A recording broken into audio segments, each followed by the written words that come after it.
അസ്സലാമു അലൈക്കും വറഹ്മത്തുള്ളാഹി വബറകാതുഹു. അധ്യാപന രംഗത്തിൽ തയ്യാറെടുപ്പ് അത് അതിപ്രധാനമായൊരു സംഭവമാണ്. അതിനെക്കുറിച്ചാണ് ഇന്ന് പ്രതിപാദിക്കുന്നത്. മദ്രസയിൽ 1 മുതൽ 4 കൂടിയ ക്ലാസ്സുകൾ പുതിയ പാഠപുസ്തകങ്ങളാണല്ലോ. ഇങ്ങനെയുണ്ട് പഠനാനുഭവം. മുഅല്ലിങ്ങളോടായി അന്വേഷണം നടത്തുകയായിരുന്നു. നീണ്ട കാലമായി അധ്യാപന രംഗത്ത് നിലകൊള്ളുന്നവരാണവർ. ചോദ്യം കേട്ട മാത്രയിൽ അവരുടെ വദനങ്ങളിൽ പുഞ്ചിരി വിടർന്നു. തരക്കേടില്ല, നന്നായിട്ടുണ്ട് എന്നായിരുന്നു പ്രതികരണം. വിഷയങ്ങൾ ബോധ്യപ്പെടുത്തി കൊടുക്കാൻ ആവശ്യമായ സമയം ലഭിക്കുന്നില്ല എന്ന പരാതിയും ഉണ്ടായിരുന്നു. മദ്രസയിലെ പഠന സമയം കുറഞ്ഞു വരുന്നു എന്ന കാരണത്താലാണ് പാഠപുസ്തകങ്ങളിലെ വരികൾ ഗണ്യമായ രൂപത്തിൽ കുറവ് വരുത്തിയത്. കുറഞ്ഞ സമയത്തിനുള്ളിൽ കൂടുതൽ കാര്യങ്ങൾ പഠിതാക്കളെ ബോധ്യപ്പെടുത്തുകയും അവർ ഓർമ്മയിൽ നിലനിർത്തുകയും പ്രവൃത്തിപഥത്തിൽ കൊണ്ടുവരികയും ചെയ്യണം. അതാണ് പാഠപദ്ധതി പരിഷ്കരണത്തിൻ്റെ ലക്ഷ്യങ്ങളിൽ മുഖ്യമായത്. മദ്രസ പഠനത്തിലൂടെ ഈ പ്രഖ്യാപിത ലക്ഷ്യം സാക്ഷാത്കരിക്കേണ്ടതുണ്ട്. പാഠപുസ്തകങ്ങൾ അധ്യാപകൻ്റെ ഉപകരണങ്ങളിൽ ഒന്നായിട്ടാണ് കണക്കാക്കേണ്ടത്. പഠിപ്പിക്കേണ്ട വിഷയങ്ങളും അതിൻ്റെ ക്രമീകരണങ്ങളും ലഭ്യമാകുന്നതിന് പാഠപുസ്തകങ്ങൾ സഹായമാകുന്നു. അധ്യാപകൻ്റെ വിശദീകരണങ്ങൾ കൊണ്ട് മാത്രമേ പാഠപുസ്തകങ്ങളിലെ വിഷയങ്ങൾ പൂർണ്ണമാവുകയുള്ളൂ. ഓരോ പാഠവും വിശദീകരിക്കേണ്ടത് എങ്ങനെയായിരിക്കണമെന്ന് പാഠകർത്താവ് മനസ്സിലാക്കിയിരിക്കണം. കൈപുസ്തകം വേണ്ട വിധത്തിൽ ഉപയോഗപ്പെടുത്തിയാൽ ഈ പ്രശ്നത്തിന് പരിഹാരം ഉണ്ടാവുന്നതാണ്. ഈ അധ്യാപനം കാര്യക്ഷമമാക്കുന്നതിൽ വളരെ പ്രധാനപ്പെട്ടാണ് തയ്യാറെടുപ്പ്. ഓരോ പീരീഡിലും പഠിപ്പിക്കേണ്ട വിഷയം, അതിൻ്റെ വ്യാപ്തി, ഉപയോഗിക്കേണ്ട ഉപകരണം, അവതരണ രീതി, ഉദ്ധരിക്കേണ്ട ചരിത്രം, കഥ, കവിത, ആപ്തവാക്യം, അനുഭവം, ഉദ്ധരണികൾ തുടങ്ങിയവയെല്ലാം ക്രമപ്പെടുത്തുന്നതിനാണ് തയ്യാറെടുപ്പ് എന്ന് പറയുന്നത്. കൈപുസ്തകവും അനുബന്ധമായ മറ്റു പുസ്തകങ്ങളും ഇതിനായി ഉപയോഗപ്പെടുത്താവുന്നതാണ്.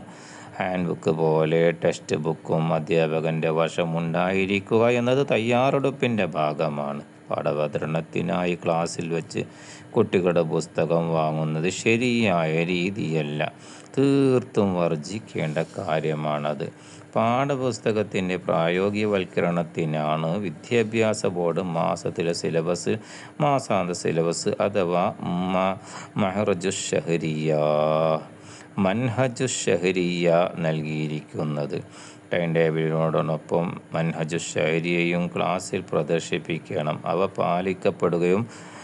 പാലിക്കപ്പെടുകയും ചെയ്യേണ്ടതുണ്ട്. ഓരോ ക്ലാസ്സിലേക്കുള്ള മാസാന്ത സിലബസ് എങ്ങനെയാണ് പ്രയോജനപ്പെടുത്തേണ്ടത് എന്ന് മുഅല്ലിങ്ങളുടെ ക്ലാസ്സിൽ വെച്ച് ഒരിക്കൽ ചോദിക്കുകയുണ്ട്. പരീക്ഷ അടുക്കുമ്പോഴാണത്ര പലരും മൻഹജുശ്ശഹരിയ ശ്രദ്ധിക്കാറുള്ളത്. നിശ്ചയിക്കപ്പെട്ട ഭാഗങ്ങൾ പൂർത്തീകരിച്ചിട്ടുണ്ടോ എന്നറിയാൻ വേണ്ടിയാണത്. ഓരോ അറബി മാസവും 1-ാം തീയതിക്ക് മുമ്പായി പാഠപുസ്തകങ്ങൾ സഹിതമാണ് മൻഹജുശ്ശഹരിയ പ്രയോഗത്തിൽ വരുത്തേണ്ടത്. മാസത്തിന് നേരെ വിഷയങ്ങൾക്ക് നിശ്ചയിക്കപ്പെട്ട പാഠങ്ങൾ രേഖപ്പെടുത്തിയിട്ടുണ്ടാകും. അധ്യാപകൻ തൻ്റെ പുസ്തകത്തിൽ ആ പാഠങ്ങൾ അടയാളപ്പെടുത്തുകയും മാസത്തിലാകെ ലഭിക്കുന്ന പീരീഡുകൾ കൊണ്ട് ആ പാഠങ്ങളിലെ വരികൾ ഹരിക്കുകയും ചെയ്യേണ്ടതാണ്. പീരീഡുകൾ കൊണ്ട് ഹരിച്ചു കിട്ടിയ വരികൾ മാത്രമാണ് ആ പീരീഡുകളിൽ പഠിപ്പിക്കേണ്ടത്. ഇപ്രകാരം കൃത്യവും വ്യക്തവുമായ രീതിയിൽ പാഠപുസ്തകങ്ങളും വിശുദ്ധ ഖുർആനും കൈകാര്യം ചെയ്യുക എന്നതാണ് മാസാന്ത സിലബസ് കൊണ്ടുള്ള വിവക്ഷ. അപ്പോൾ മാത്രമാണ് വിദ്യാർത്ഥികൾക്ക് പഠന പരിശീലനം പ്രയാസരഹിതമായി അനുഭവപ്പെടുന്നത്. ഉദാഹരണമായി 4-ാം തരത്തിലെ താരീഖിൽ സഫർ മാസം പഠിപ്പിക്കേണ്ടത് 6-ാം പാഠമാണ്. അരുത്, അങ്ങനെ ചെയ്യരുത് എന്ന പാഠം. 18 വരികളാണ് പ്രസ്തുത പാഠത്തിലുള്ളത്. 3 പീരീഡുകളായിട്ടാണ് 6-ാം പാഠം പൂർത്തിയാക്കേണ്ടത്. അപ്പോൾ ഒരു പീരീഡിൽ 6 വരി പാഠവും അതിൻ്റെ തദ്രീബാത്തും ഉണ്ടാവുക. ഖദീജ ബീവി റളിയല്ലാഹു അൻഹയുടെയും അബൂ ത്വാലിബ് റളിയല്ലാഹു അൻഹുവിൻ്റെയും ദേഹവിയോഗം അതു കാരണം നബി സല്ലല്ലാഹു അലൈഹി വസല്ലമക്കുണ്ടായ മനപ്രയാസം, ത്വായിഫിലേക്കുള്ള യാത്ര തുടങ്ങിയവയെല്ലാം കൃത്യമായ നിലയിൽ പഠിതാക്കളെ ബോധ്യപ്പെടുത്തണം. കുട്ടികൾക്ക് മനസ്സിലാകുന്ന ഭാഷയിൽ അനുയോജ്യമായ മുഖഭാവത്തോടെ അവതരിപ്പിക്കണം. മക്കയുടെയും ത്വായിഫിൻ്റെയും മാപ്പ് കാണിക്കുക, അല്ലെങ്കിൽ TV സ്ക്രീനിൽ പ്രദർശിപ്പിക്കുക എന്നിവ പഠന വികസനത്തിന് കാരണമായിത്തീരും. അധ്യാപകൻ്റെ വിശദീകരണമാണ് പ്രധാനം. നബി സല്ലല്ലാഹു അലൈഹി വസല്ലമയുടെ ത്വായിഫ് യാത്ര വിവരിച്ചപ്പോൾ സങ്കടപ്പെട്ട കുട്ടികളെല്ലാം കരഞ്ഞു പോയ അനുഭവങ്ങൾ ഉണ്ടായിട്ടുണ്ട്. പാഠപുസ്തകം വായിക്കുന്നത് കൊണ്ട് ഇത്തരത്തിലുള്ള ഫീലിംഗ് ഉണ്ടാവുകയില്ലല്ലോ. പഠിതാക്കളുടെ ശ്രദ്ധ പാഠ്യവിഷയത്തിൽ കേന്ദ്രീകരിപ്പിക്കുക എന്നത് ഫലപ്രദമായ അധ്യാപനത്തിന് അത്യാവശ്യമാണ്. വിഷയാവതരണ വേളയിൽ കുട്ടികൾ തമ്മിൽ സംസാരിക്കുകയോ പുറം കാഴ്ചകൾ കണ്ടിരിക്കുകയോ മറ്റോ ചെയ്യുകയാണെങ്കിൽ അത് തൻ്റെ ന്യൂനതയായിട്ടാണ് അധ്യാപകന് മനസ്സിലാക്കേണ്ടത്.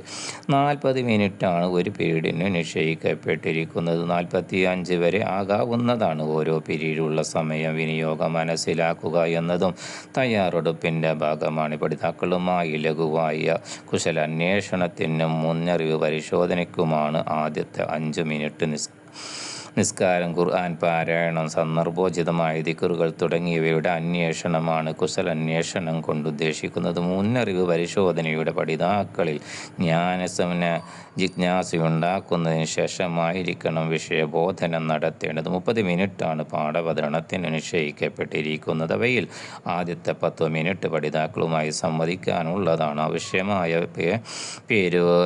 ചേരുവകളെല്ലാം ചേർത്ത് സരസമായിട്ടായിരിക്കണം അവതരണം. അധ്യാപകൻ്റെ വിഷയാവതരണത്തിലൂടെയാണ് വിദ്യാർത്ഥികൾ കാര്യം മനസ്സിലാക്കുന്നത് കൊണ്ട് തന്നെ വിഷയാവതരണം വളരെ പ്രധാനപ്പെട്ടതാണ്. പ്രധാന ആശയം ബോർഡ് രേഖപ്പെടുത്തുകയും ഉപകരണ ഉപയോഗവും പഠനാവതരണത്തിൻ്റെ ഭാഗമാണ്. ഈ വാദത്തിൻ്റെ രൂപം ഉസ്താദ് കാണിച്ചു കൊടുക്കുകയും പഠിതാക്കളിൽ കൊണ്ട് ചെയ്യിപ്പിക്കുകയും വേണം. പഠനാവതരണ വേളയിൽ വിദ്യാർത്ഥികളിൽ നിന്ന് കൈകൾ ശൂന്യമായിരിക്കണം. അപ്പോഴാണ് അറിവ് സ്വീകരിക്കാൻ മനസ്സ് തയ്യാറാവും. പാഠാവതരണത്തിന് ശേഷം പാഠഭാഗം മാതൃകാ വായന, വായിച്ച് വിവരിക്കൽ, കുട്ടികളെ കൊണ്ട് വായിപ്പിക്കൽ, മൗന വായനയ്ക്ക് അവസരം നൽകൽ, ബോർഡിലുള്ളത് എഴുതിപ്പിക്കൽ എന്നിവ നടത്തുകയും തുടർന്ന് പരിശോധന നടത്തുകയും ചെയ്യേണ്ടതുണ്ട്. ഇന്ന് മദ്രസ പാഠത്തിൻ്റെ ഗ്രാഫ് താഴ്ന്നു പോകുന്നതിൻ്റെ കാരണങ്ങൾ മുഖ്യമായത് തയ്യാറെടുപ്പിൻ്റെ അഭാവമാണ് എന്ന് അനുഭവങ്ങൾ സാക്ഷ്യപ്പെടുത്തുന്നുണ്ട്. അതുകൊണ്ട് തയ്യാറെടുപ്പ് പ്രധാനമാണ് എന്നാണ് ഈ അവസരത്തിൽ പറയാൻ. അല്ലാഹു സുബ്ഹാനഹു വ തആല കുട്ടികളുടെ പഠനം മെച്ചപ്പെടുത്താനും അധ്യാപകരുടെ കുട്ടികൾക്ക് പഠിച്ചു കൊടുക്കുന്നത് അവർക്ക് ഉപകാരപ്രദമാവാനും അതിനുള്ള തയ്യാറെടുപ്പിനുള്ള ഉന്മേഷവും അള്ളാഹു നമുക്കെല്ലാവർക്കും നൽകി അനുഗ്രഹിക്കട്ടെ. ഇൻഷാ അല്ലാഹ് ദുആ വസിയത്തോടു കൂടി നിങ്ങൾക്കെല്ലാവർക്കും അസ്സലാമു അലൈക്കും വറഹ്മത്തുള്ളാഹി വബറകാതുഹു.